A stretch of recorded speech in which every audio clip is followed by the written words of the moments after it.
Inauguration Day, January 20th, 2025. What would George Washington, our POTUS1, think about today? What would he think about the last 200 something years of United States political theater? George Washington, in many letters, talked about the cause with which we fight, the cause with which we hold dear to our hearts. What would he say? There's a great book by Joseph Ellis called The Cause, and the many things that George Washington and the founding fathers went through to fight for the United States Republic that we have today, and to write and get to the Constitution we have today.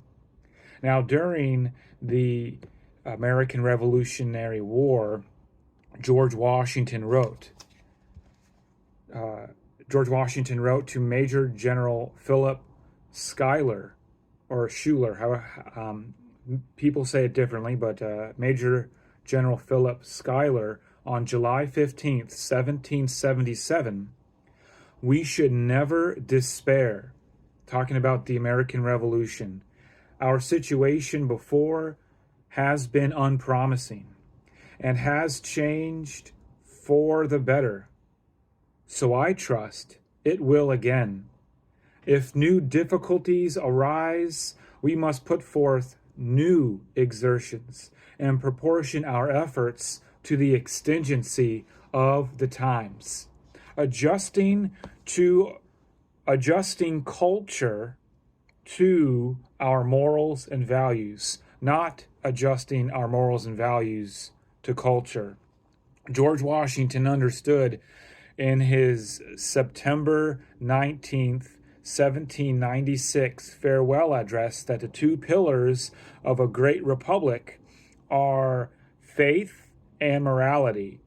And I believe, as a future presidents like Donald John Trump today on January 20th, 2025, no matter what people think about him, you see this morality and this faith that he has, no matter whatever's going on in the political theater. That's what holds the republic together to keep it strong for the decades and eons to come.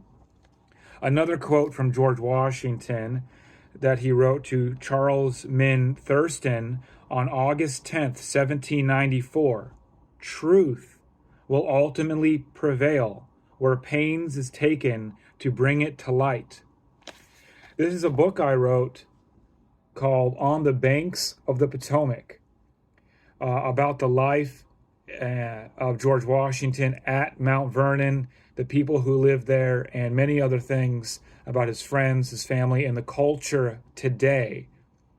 Now, today is Inauguration Day, and I think that whether people think Donald Trump is a good person or anything else or indifferent, people up in that status, people want to worship those people like they're gods and idols and like they're perfect.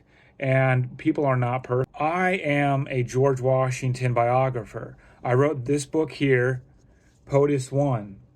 This book is in the George Washington Presidential Library. These are the two letters that I got from Mount Vernon about that.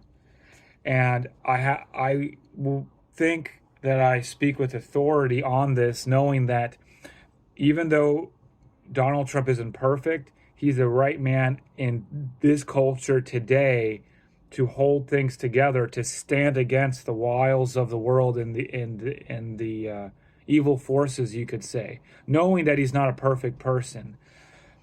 I also have several thank you letters from Donald Trump right here throughout the years for my POTUS1 book. And I think that there's a lot of things going on that we don't understand about culture and why Donald Trump is doing what he's doing, what's going on with the military and all this other stuff. It's because the military itself has its own handbook, its own manual. And people today don't understand why in the last 10 years or so, or 5 years, things have happened the way they've happened. It's because there's a Department of Defense war manual. And it's That's what's going on. The military is abiding by their rules and by their guidelines, and we're just watching the show. And I think that people want to know, but they don't have to know what's going on. They just got to live their life, and they got to just provide for themselves and their family and their communities, and not worry about everything else, because you can't fix the world. So today, I think George Washington would be happy, for the most part, that the American people have, again, for the most part, woken up that we need to change, or it's going to go down. This country's not going to last if we don't have someone who's willing to rip it from the darkness, ripping a scab off like Donald Trump is, to face the media, face the military industrial complex, end the endless wars, attack big pharma, and the chronic disease epidemic with our children, because that's the posterity of our nation, is our children. Another book that has influenced me as a George Washington biographer is this book here, Mr. President by Harlow Giles Unger. He wrote another book too, it's very good, but I like this one. This really helped me to understand George Washington's presidency. And if you want to know more about me, about the authority with which I speak about George Washington, I have a POTUS1 TikTok. I have a POTUS.1 Instagram. I also have a Through the Eyes of George YouTube channel and a Through the Eyes of George podcast and book, my first George Washington biography, The Life and Politics of Today, Through the Eyes of George Washington.